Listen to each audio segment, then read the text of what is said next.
சமூக நீதி பேசிக்கொண்டு திரியும் திமுக பட்டியல் இன மக்களுக்கான பஞ்சமி நிலத்தை ஆக்கிரமித்துள்ளதாக தேசிய பட்டியல் இனத்தோர் ஆணையகத்தில் புகார் அளிக்கப்பட்டிருந்தது.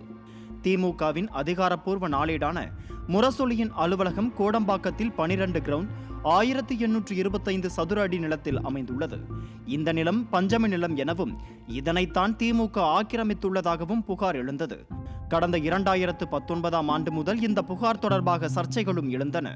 அப்போதைய SC/ST ஆணையத்தின் துணைத் தலைவர் முருகன் இது தொடர்பாக விளக்கமளிக்க ஸ்டாலின் ஆஜராக வேண்டும் என கூறியிருந்தார்.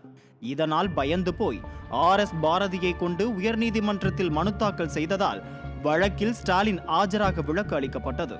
மேலும் முரசொலி அறக்கட்டளை நிலம் தொடர்பாக விசாரிக்க தேசிய பட்டியல் இனத்தோர் ஆணையகத்துக்கு அதிகாரம் இல்லை என்றும், சொத்துக்களின் உரிமை தொடர்பான விவகாரம் என்பதால் SC/ST ஆணையம் விசாரிக்க முடியாது எனவும் RS பாரதி தாக்கல் செய்த வழக்கின் விசாரணை தொடர்ந்தபடியே இருந்தது.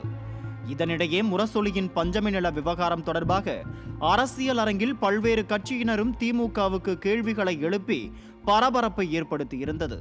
இந்த நிலையில் வழக்கு விசாரணை புதன்கிழமை அன்று நீதிபதி SM சுப்பிரமணியம் முன்பு விசாரணைக்கு வந்தது.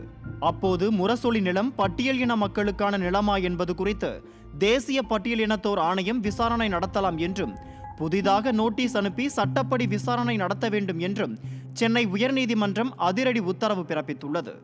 தேசிய பட்டியல் இனத்தோர் ஆணையம் நடத்தும் விசாரணைக்கு முறையாக ஆஜராகி விளக்கம் தருவார்களா சமூக நீதி பேசும் திராவிட மாடல் ஆட்சியாளர்கள்?